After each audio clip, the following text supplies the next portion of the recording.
குறைந்த விலை நிறைந்த தரம் தங்கள் தேவைகள் அனைத்தும் ஒரே இடத்தில் ஜெயச்சந்திரன். இந்த அக்ஷய திருதியைக்கு வெறும் 1000 ரூபாய் செலுத்தி இன்னைக்கு கோல்ட் ரேட்லயே அட்வான்ஸ் புக்கிங் பண்ணுங்க. பிரின்ஸ் ஜுவல்லரியோட நிறைய சேவ் பண்ணுங்க. பாரம்பரியமான சுவையான புது அறிமுகம் KTV True Value Bronatile. Kanyakumari கிழக்கு மாவட்டம் நுள்ளிவிளை மேற்கு பகுதி ஊராட்சி காங்கிரஸ் கமிட்டியோட 11வது வார்டு கூட்டம் வார்டு தலைவர் மனோஜ் அவர்கள் தலைமையில நடந்திருக்குது. இந்த ஒரு வார்டு கூட்டத்துல சிறப்பு விருந்தினரா கன்னியாகுமரி பாராளுமன்ற உறுப்பினரான திரு விஜய் வசந்த் அவர்களும் கிழக்கு மாவட்ட காங்கிரஸ் தலைவரான KT உதயம் கலந்து கொண்டு சிறப்புரையாற்றிருக்காங்க. நுள்ளிவிளை ஊராட்சி வளர்ச்சி பணிகள் குறித்த பாராளுமன்ற உறுப்பினர்கள் அவர்கள் கிட்ட கோரிக்கையும் வைக்கப்பட்டுச்சு. வார்டு கமிட்டி கூட்டத்துல பங்கேற்ற விஜய் வசந்த் MP அவர்களுக்கு நிர்வாகிகள் தங்களோட பாராட்டுகளையும் தெரிவிச்சிருக்காங்க. ரெகக்னைஸ் பண்ணிருக்காங்கன்னா அது வந்து நேரில் பெரிய விஷயம் தான் சொல்லுவேன். இப்போ தந்தையோட மறைவுக்கு பிறகு அந்த டைம் பேசினாங்க. ஸோ அந்த குடும்பத்துக்கு தான் நாங்கள் வந்து சில விஷயங்கள் பண்ண வேண்டியது இருக்குங்கிற மாதிரி காங்கிரஸ் சில தலைவர்கள் பேசினாங்க. ஸோ எளிமையாக நடந்துருச்சு அவங்களுக்கு இந்த சீட் வந்தது இல்லை அப்படின்னு நம்ம சொல்ல முடியாது. ஏன்னா வந்து அதாவது அப்பாவுடைய தொண்டு காங்கிரஸ் கட்சிக்கு பார்த்தீங்கன்னா வந்து ஈடு கொடுக்க முடியாத ஒரு தொண்டு. கட்சிக்கு மட்டும் இல்லை, மக்களுக்கும் சரி, சமுதாயத்துக்கும் சரி, அதே மாதிரி வந்து வியாபாரிகளுக்கும் சரி. ஸோ அவங்களோட ஜேர்னி வந்து ஒரு பெரிய ஜேர்னி. அவங்களுடைய கனவு ஃபுல்ஃபில் ஆனது 2019 ஒரு MP ஆகி அவங்களுடைய அந்த டேர்மை முடிக்க முடியாமல் அவங்க வந்து கொரோனாவால் பாதிக்கப்பட்டு இறந்துட்டாங்க. இதில் வந்து என்னென்னா வந்து அந்த டைமில் தான் வந்து எனக்கு வந்து அப்பாவோட கனவுகளை நிஜமாக்கணும். ஏன்னா அது வரைக்கும் இருக்கும்போது நம்ம ஒரு ஃப்ரண்ட் ரன்னராக இல்லவே இல்லை. நான் வந்து அரசியல்னாலும் அப்பா கூட நான் ஈடுபாட்டில் இருந்தேன். நான் ஃபஸ்ட்டு அப்பா மேயர் எலெக்ஷன்லேருந்து கேம்பெயின்ஸ் போயிருக்கேன். அப்போ காலேஜ் ஸ்டூடெண்ட் நான்.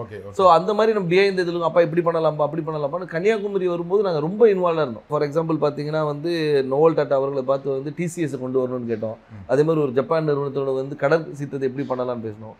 அப்பா வந்து முயற்சி எடுத்து ஏர்போர்ட்டே வர ஃபீஸிபிலிட்டி இல்லைன்னு சொல்லும்போது ஒரு எக்ஸ்பர்ட்ஸை கூட்டு வந்து அவங்கள டெல்லி கூட்டு போய் வாங்கி எஸ் இஸ் ஃபீஸிபிள்னு சொல்லி ஃபஸ்ட் ஃபேஸ் பண்ணி செகண்ட் ஃபேஸும் ஓகே.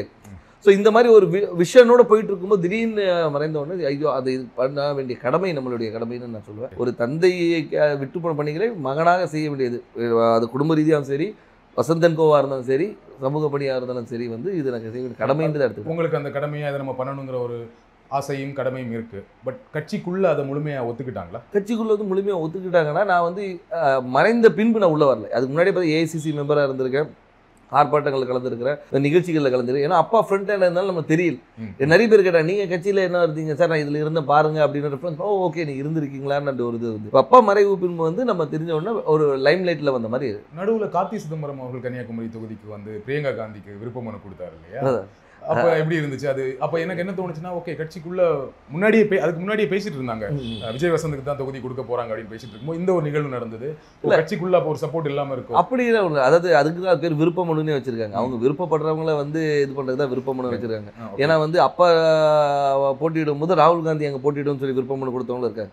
ஸோ அதனால அந்த விருப்பத்தை வந்து ஒரு அகில இந்திய தலைவர் நம்ம தொகுதியில் கன்னியாகுமரி வந்து காங்கிரஸோட கோட்டையாக இருந்த ஒரு இது, காமராஜர், குமரியநந்தன் இவங்கெல்லாம் வெற்றி பெற்ற ஒரு இது, டென்னிஸ் எல்லாருமே வெற்றி பெற்று ஒரு காங்கிரஸோட இதாக இருந்தனால அந்த ஒரு பலம் இருக்கிறதுனால வந்து பண்ணால் நல்லா இருக்கும்ன்ற ஒரு இது. இப்போ சீட் கொடுத்தாச்சு, எந்த அளவுக்கு நம்பிக்கையா இருக்கீங்க? ரொம்ப நம்பிக்கையா இருக்கு. மக்கள் என்ன ரெஸ்பான்ஸ் சொல்றாங்க? மக்கள் ரெஸ்பான்ஸ் ரொம்ப நல்லா இருக்கு, ரொம்ப நல்லா இருக்கு. அதே மாதிரி என்னன்னா வந்து ஆதரவும், அதாவது வந்து முதற்கண் வந்து கட்சியுடைய ஸ்ட்ரென்த்தும் இந்த எங்களுடைய கூட்டணியோடைய பலமும், அதுபோல் அப்பா விட்டு சென்ற பணிகளும், அதுபோல் ராகுல் காந்தி அவர்களுடைய வருகை, அது வந்து அந்த கரெக்டாக அந்த மார்ச் 1 வந்தது வந்து ஒரு பெரிய எழுச்சியை கொடுத்தது.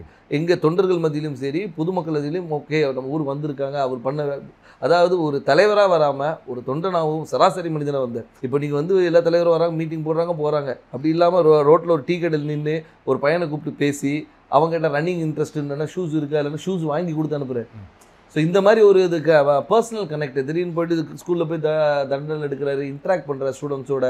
அதே மாதிரி பார்த்தா இது முந்தின இதில் பார்த்தா நெசவாளிகளும் சரி, விவசாயிகள் இன்ட்ராக்ஷன், மீனவர், அந்த மாதிரி எல்லாரோட கனெக்ட் பண்ணும்போது வந்து நம்மளோட ஒருத்தர் அவர் அப்படின்ற ஒரு அஃபினிட்டி வருது. அது போக மட்டும் இல்லாமல் இப்போ ஆளுகின்ற BJP அரசு மீது உள்ள எதிர்ப்பும் அதிருப்தியும் கூட ஒரு பெரிய பலமாக இருக்கும். கன்னியாகுமரியில் BJPக்கு கொஞ்சம் ஸ்ட்ராங் இல்லையா? பொன்னார் அவர்கள் ரொம்ப ஸ்ட்ராங்கான கேண்டிடேட் தான் இல்லையா? அதை மறக்க முடியாது. கண்டிப்பாக அதை நம்ம மறுக்க முடியாது. நம்ம வந்து அதாவது BJP தரப்பில் திரு பொன் ராதாகிருஷ்ணன் அவர்கள் வந்து ஒரு 2 முறை MP இருந்தவர் தான், ஒரு பெரிய வேட்பாளர். ஆனாலும் எங்களுடைய கூட்டணி, அதாவது எங்கள் திமுக சார்ந்த கூட்டணி வந்து மிக பலமான கூட்டணி சொல்லலாம். அது வந்து திமுக மட்டும் இல்லாமல் எங்களை சார்ந்து இருந்த மதிமுக, அதுக்கு ஒரு விடுதலை சிறுத்தைகள், அதுக்கு ஒரு முஸ்லீம் லீக், அதுக்கப்புறம் மனிதநேய மக்கள் கட்சி, இது எல்லாமே பார்த்திங்கன்னா வந்து எங்களுடைய ஒவ்வொரு பேஸையும் கவர் பண்ணுது. அதாவது ஒரு முஸ்லீம்ஸ் கவர் பண்ணுது, திமுகவோட ஸ்ட்ராங் ஹோல்டு, மதிமுகவோட ஸ்ட்ராங் ஹோல்டு, அந்த மாதிரி வந்து எல்லா பாக்கெட்டும் கவர் பண்ணி எங்களோட ஸ்ட்ரென்த்தை வந்து நான் இன்னும் மொபிலைஸ் பண்ணி வச்சுருக்கோம். ஸோ இப்போ பார்த்தீங்கன்னா வந்து இது வந்து எங்களுடைய ஷுவர் ஷாட் விக்ட்ரின்னு சொல்லலாம். ஸோ உங்கள் கூட்டணியோட ரொம்ப ஸ்ட்ராங்காக இருக்குது, அந்த கூட்டணியை ஒரு பெரிய வெற்றி தேடித்தரும்னு சொல்கிறீங்க. கண்டிப்பாக. திரு வசந்தகுமார் அவர்களுக்கு கன்னியாகுமரி தொகுதி மக்கள் வாக்களித்தாங்க. ஏன் விஜய் வசந்த் அவர்களுக்கு வாக்களிக்கணும்? ஏன் உங்களுக்கு வாக்களிக்கணும்? அதான் வசந்தகுமார் அவர்களுக்கு வாக்களித்தனால விஜய் வசந்துக்கு வாக்களிக்கணும்னு நான் சொல்ல வரல. ஆனால் ஒரு காங்கிரஸ் வேட்பாளராகவும் அதே மட்டுமல்ல வசந்தகுமார் அவர்கள் வந்து இந்த மக்களுக்கும் கன்னியாகுமரி மக்களுக்கும் பல துண்டுகளை செஞ்சுருக்காங்க. அது விட்டு போன பணிகளை வந்து அவர் மகன் செய்வார் என்ற ஒரு நம்பிக்கை அவங்களுக்கு இருக்குது. அது மட்டும் இல்லாமல் வந்து நான் வந்து ஒரு வாரிசாக வந்து நேராக போயிட்டு வந்து நான் நேராக டெல்லியில் இங்கேயும் போய் வரல.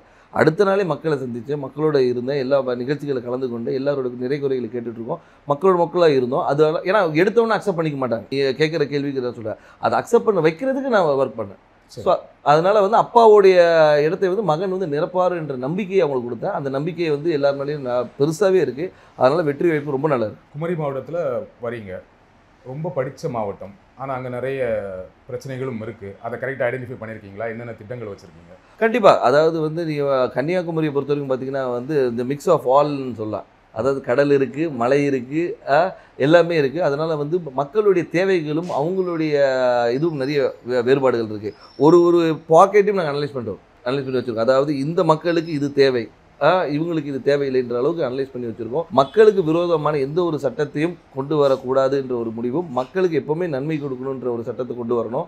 அவங்க மக்களுடைய வாழ்வாதாரத்தை உயர்த்துகிற அளவுக்கு என்ன செய்யணுமோ அந்த திட்டங்களை கொண்டு வந்து. எனக்கு தெரிஞ்ச வரைக்கும் குமரி மாவட்டத்தில் வாழ்வாதாரம் ஓரளவுக்கு நல்ல வாழ்வாதாரம் இருக்கும். எல்லாமே படித்தவங்களாக இருப்பாங்க, வேலையில் இருப்பாங்க. ஆனால் என்னென்னா அங்கே என்ன வேலை கிடைக்குன்னா, ஒன்று படித்து முடித்தா டீச்சர், பெண்களாக இருந்தால் நர்ஸு, அப்படி இல்லைன்னா இப்போ ஒரு சமீப 10 வருடங்களாக சாஃப்ட்வேர் இன்ஜினியர் நிறைய பேர் வந்து சென்னையில் வேலை பார்க்குறாங்க, ஃபாரின் போவாங்க, கப்பல் போவாங்க, இந்த மாதிரி வேலை செய்வாங்களே தவிர மாவட்டத்துக்குள்ள வேற என்ன வேலை வாய்ப்புனா எதுவுமே பெருசாக கிடையாது. ஃபேக்ட்ரிஸ் கிடையாது, சாஃப்ட்வேர் கம்பெனிஸ் கிடையாது. அப்போ அதற்கான திட்டங்கள் என்ன? அதற்கான திட்டங்கள் நிறைய கொண்டு வர திட்டங்கள் நிறைய இருக்குது. ஏன்னு சொல்லிங்கன்னா வந்து நீங்கள் சொல்கிற ரிக்குவயர்மெண்ட்ஸ் மட்டும் பார்த்தீங்கன்னா வக்கீல்களும் நிறைய இருக்குது, டாக்டர்ஸ் நிறைய இருக்கிறாங்க. நீங்கள் சொன்ன அது நர்ஸ் டாக்டர்ஸ். அது மட்டும் இல்லாமல் வந்து லிட்ரஸி ரேட் அதிகம் இருக்கிறதுனால வந்து இவங்க பல இடங்களில் ஸ்ப்ரெட் பண்ணியிருக்கிறாங்க. ஸோ அது மாதிரி தொழிற்சாலைகளை கொண்டு வரது வந்து ஒரு சில பாக்கெட்டில் கொண்டு வரலாம். நீங்கள் பார்த்தீங்கன்னா நீங்கள் தொழிற்சாலைகள் வந்து ஒரு இடத்துல கூட, அதே மாதிரி கடற்புற கதை வந்து டெவலப் பண்ணுறது என்னென்ன கொண்டு வரணும். ஸோ தொழிற்சாலையை கொண்டு வரது. அதனால வந்து ஒவ்வொரு ஊர் இப்போ பார்த்தீங்கன்னா ரப்பர் ஃபேக்ட்ரி இருக்காங்க, ரப்பர் ஃபேக்ட்ரியை வந்து நம்ம டெவலப் பண்ணலாம்.